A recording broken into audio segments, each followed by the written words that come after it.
তেলিয়ামুড়া হাসপাতালের বেহাল স্বাস্থ্য পরিষেবা আর তাতেই এবার শিলমোহর দিলেন সেই এলাকার বিধায়িকা কল্যাণী সাহা রায়। বহুদিন যাবত এলাকাবাসীরা সেখানকার বাসিন্দা, রোগী, আত্মীয় পরিজনরা অভিযোগ করছিলেন যে তেলিয়ামুড়া হাসপাতালে স্বাস্থ্য পরিষেবা ভেঙে পড়েছে এবং আজ সরেজমিনে তা খতিয়ে দেখতে যখন বিধায়িকা কল্যাণী সাহা রায় তিনি হাসপাতালে পৌঁছান, তার চক্ষু চড়ক গাছ এবং তিনিও স্বীকার করেন যে হাসপাতালের পরিকাঠামো ভেঙে পড়েছে, পরিষেবার রীতিমতো বেহাল।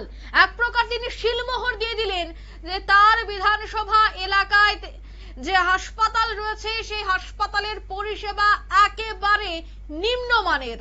আজ পরিদর্শনের পর তিনি জানাচ্ছেন যে তিনি দেখে রীতিমতো চক্ষু চড়ক গাছ হয়েছে। পরিদর্শনের সময় দেখা যায় হাসপাতালের ওটির দায়িত্বপ্রাপ্ত চিকিৎসক সমীর দেববর্মা সহ একাধিক কর্মী কোনো প্রকার অনুমতি ছাড়াই নাকি ছুটি নিয়েছে। হাসপাতালের বিভিন্ন বিভাগে শৃঙ্খলার চরম অভাব এবং প্রশাসনিক ব্যর্থতার চিত্রই স্পষ্ট হয়ে আসে। তবে হাসপাতালের রোগী উন্নয়ন তহবিলের প্রায় 56 লক্ষ টাকা ফেরত যাওয়ার বিষয়টিও আজ বিধায়িকার নজরে আসে বলে সূত্রের খবর। এই সমস্ত অভিযোগের বিষয়ে মহকুমা স্বাস্থ্য আধিকারিক রাজা জমাতিয়ার কাছে ব্যাখ্যা চাইলে তিনিও কোনো সন্তোষজনক উত্তর দিতে পারলেন না। অর্থাৎ মহকুমা স্বাস্থ্য আধিকারিক রাজা জমাতিয়ার বিরুদ্ধেও কিন্তু অভিযোগ রয়েছে হাসপাতালের পরিকাঠামো নিম্নমানের হওয়ার পেছনে, এবং আজ কিন্তু তিনি তার জবাব দিলেন না। জবাবদিহির মুখে পড়ে তিনি আবেগপ্রবল হয়ে পড়েন, কিন্তু তাতে অভিযোগের ভার কোনোভাবেই কমেনি, বরং হাসপাতালের প্রশাসনিক ব্যর্থতা আরো স্পষ্ট হয়েছে বলেই মনে করছে অনেকেই। তবে অভিযোগ রয়েছে যে বিধায়িকার কাছে অভিযোগ জমা পড়ার পরে কিন্তু বিধায়িকা আজ যান হাসপাতালে, আর সেখানেই বিধায়িকা যাওয়ার পর সমস্ত বিষয়টা তিনি খতিয়ে দেখেন। তিনি জানাচ্ছেন যে হাসপাতালের বর্তমান অবস্থা এবং পরিকাঠামো দিক থেকে ভেঙে পড়েছে, পরিষেবা ঠিকঠাক ভাবে দেওয়া হচ্ছে না, ছুটি নিয়ে নেওয়া হয়েছে কোন ধরনের অনুমতি ছাড়াই। সব প্রকার বিষয় তিনি দেখার পর কিন্তু এক প্রকার অসন্তোষ ব্যক্ত করেছেন। কি বলছেন এলাকার বিধায়িকা শোনাবো একবার। হাসপাতালের অব্যবস্থাকে নিয়ে একটা আলোচনা চলছে, পাশাপাশি পেশেন্টরা আমার কাছে সরাসরি আসেন, কারণ পেশেন্টের কাছে এমএলএর থেকে দিদি বেশি। এটা দুঃখের কথা বলেন। অনেকদিন আমি এসডিএমও সাহেবকে বলেছি, তিনি কি শুনেন কি বুঝেন কিছু জানি না। আজকে হঠাৎ আমি ভিজিট করলাম, কারণ আমি খবর পেয়েছি ডাইরেক্টর যখন আসেন শুনলে তিনি সরে যান, হাসপাতালের থেকে উনি না বলেন, আবার ছুটিতে থেকে তিনি ওপিডি করেন। অনেক অব্যবস্থা, অরাজকতা চলছে হাসপাতালে, অভিভাবক শূন্য, মানুষের কষ্ট, মানুষের ভোগান্তি, এই বিষয়গুলো সরজমিনে দেখার জন্য আমি এসেছি। এসে দেখি ডক্টর সমীর দেববর্মা অনুপস্থিত, without any application, without any notice. এখানে অনুপস্থিত যিনি আয়ুষ্মান ভারতের মেইন কাজ যিনি করেন তিনি অনুপস্থিত, কোনো ছুটির কোনো অ্যাপ্লিকেশন নেই, কিছু নেই। এরকমভাবে প্রত্যেকটি ব্যাপারে আমি এসডিএমওকে প্রশ্ন করায় তিনি কোনো সদুত্তর দিতে পারেননি, এবং তিনি নিজেও আউটডোরে পেশেন্ট দেখার জন্য ব্যস্ত হয়ে থাকেন, অ্যাডমিনিস্ট্রেশন দেখেন না, এবং বেশিরভাগ পেশেন্ট তিনি তার ব্যক্তিগত কোয়ার্টারে, মানে সরকারি কোয়ার্টারে বা ব্যক্তিগত কোনো স্থানে তিনি দেখেন। এইভাবে হাসপাতালে একটা নৈরাজ্যের পরিবেশ তৈরি হয়েছে। পত্র পত্রিকা, সোশ্যাল মিডিয়া এবং বিভিন্ন বৈদ্যুতিক চ্যানেলে আমি দেখে আমি আজকে এসেছি, এবং সত্যি আমি ঘটনার সত্যতা আমি পেয়েছি। পুরো বিষয়টা যারা যারা আজকে অনুপস্থিত, বিশেষ করে একজন এলডিসি যিনি আগরতলা থেকে আসেন, শামসিনা, প্রশান্ত সিনহা বা শামসিনা, এদের বিরুদ্ধে আজকে আমি বলেছি শোকজ করতে। আমি ডাইরেক্টর অফ হেলথ দেবশ্রী দেববর্মাকে, ডক্টর দেবশ্রী দেববর্মাকে জানিয়েছি, মাননীয় মুখ্যমন্ত্রী তথা স্বাস্থ্যমন্ত্রী, ওনাকে আমি ব্যক্তিগতভাবে সমস্ত কিছু আমি অবগত করব।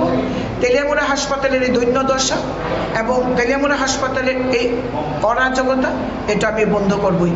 দালাল চক্র বৃদ্ধি পেয়েছে, তার বিরুদ্ধে আমি অ্যাকশন নেব, এই অ্যাকশন আমার জারি থাকবে। ম্যাডাম, অ্যাম্বুলেন্সের একটা ঘাটতি আছে বর্তমানে তেলিয়ামুড়া মহকুমা হাসপাতালে, অ্যাক্সিডেন্ট হয়ে দীর্ঘদিন ধরে তেলিয়ামুড়া মহকুমা, সেই ব্যাপারে কী ব্যবস্থা নেওয়া? দেখুন, আমি আমার বিধায়ক এলাকায় উন্নয়ন তহবিল থেকে প্রায় 11 লক্ষ বা 9 লক্ষ টাকা খরচ করে আমি একটা অ্যাম্বুলেন্স দিয়েছিলাম। তার আগে আরেকটা অ্যাম্বুলেন্স ছিল। আমার জ্ঞান মতে এখানে দুটো অ্যাম্বুলেন্স থাকার কথা, কিন্তু আপনাদের মুখ থেকে শুনছি বা কিছুদিন আগেও আমি অভিযোগ পেয়েছি যে এখানে অ্যাম্বুলেন্স, যদি অ্যাম্বুলেন্স শর্ট থাকে আমি অ্যাম্বুলেন্স ব্যবস্থা করব, সেটা রাজ্য সরকারের কোষাগার থেকে হোক কিংবা আমার বিধায়ক এলাকা উন্নয়ন তহবিল থেকে, কারণ আমার টাকাটাও রাজ্য সরকারের টাকা। সুতরাং মানুষকে পরিষেবা দিতে গেলে যেখানেই যেতে হয়, যে দরজায় করা নাড়তে হবে আমি সেখানেই যাব।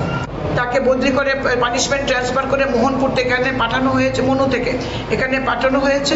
তিনি অ্যাম্বুলেন্সের গাড়ি চালাবেন না, তিনি নাকি শুধু অফিসের কাজ করার জন্য নাকি ওনার পোস্টে, উনি সদুত্তর দিতে পারেননি, এসডিএমও সদুত্তর দিতে পারেননি।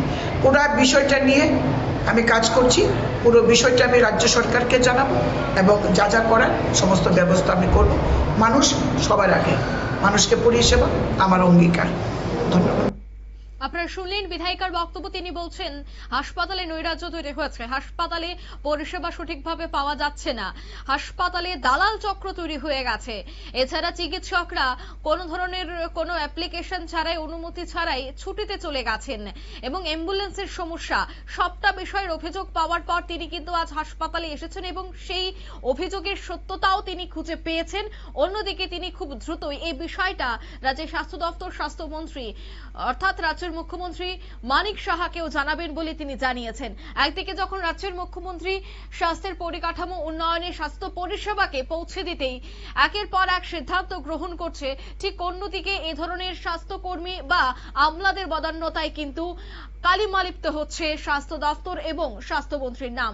তাই আজ যখন বিধায়িকা যাচ্ছেন এবং আজ গেলেন হাসপাতালে এবং তিনি এই বিষয়গুলি দেখে কিন্তু তিনি নিজে হতভম্ব হয়ে পড়েন এবং ঊর্ধ্বতন কর্তৃপক্ষকে তিনি এই বিষয়টি জানাবেন বলেও আজ সংবাদ মাধ্যমের মুখোমুখি হয়ে তিনি জানালেন। তবে তিনি যখন আজ হাসপাতালে উপস্থিত হন তখন স্বাস্থ্যকর্মীদের সাথে কথা বলার সময় কেমন ছবি ছিল একবার দেখাবো।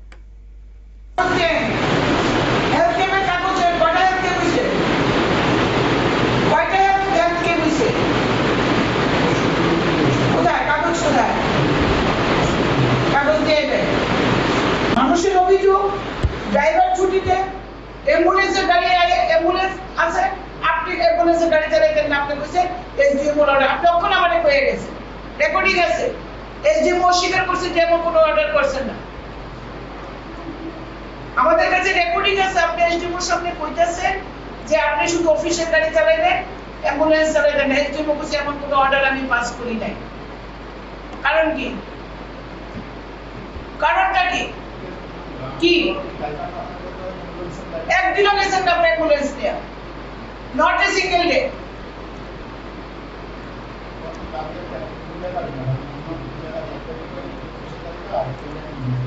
আপনি তো বলছেন আপনি অ্যাম্বুলেন্স গাড়ি চালাইতেন না, আপনি অফিসে গাড়ি চালাইলেন।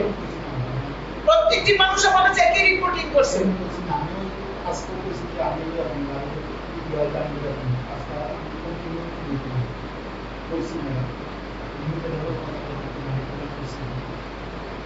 আমি আজকে আপনার লাস্ট ওয়ার্নিং দিতেছি, টোটাল ভিডিও আমি সিএম স্যারের কাছে দেব। আপনার নেগলিজেন্স অফ ডিউটি আমি এটা দেখাবো অথরিটিকে, আপনার বিরুদ্ধে অ্যাকশন নেওয়া হবে। হ্যাঁ বলছি তো, তাহলে কতক্ষণ লাগছে? আপনি 6টা ওপিডি ঘুরতে কতক্ষণ লাগছে? কোন অফিসে কি করতেছেন? অফিসে আপনারা দেখলেন বিধায়িকা কিন্তু প্রত্যেকটি কক্ষে যান এবং চিকিৎসকদের সাথে তিনি কথা বলেন, যারাই এই হাসপাতালে ব্যবস্থাপনায় রয়েছে তাদের সাথে কথা বলেন এবং প্রত্যেকটা জায়গায় কিন্তু অসন্তোষ তিনি ব্যক্ত করেছেন এবং অভিযোগ রয়েছে যে এই হাসপাতালে পরিষেবা মধ্য দিয়ে কিন্তু পরিষেবায় অনেকটা ঘাটতি রয়েছে। রোগী এবং রোগীর আত্মীয় পরিজনরা এই বিষয়টা নিয়ে বারবার অভিযোগ জানালে আজ বিধায়িকা তিনি সরাসরি হাসপাতালে ছুটে যান এবং তিনি অ্যাকশন নেবেন বলেও কিন্তু জানিয়ে দিয়েছেন। মুখ্যমন্ত্রীর কাছে সমস্তটা বিষয় তুলে ধরবেন বলে তিনি স্পষ্ট করলেন। নিয়ে নিচ্ছি ছোট একটি বিজ্ঞাপন বিরতির সঙ্গে থাকুন।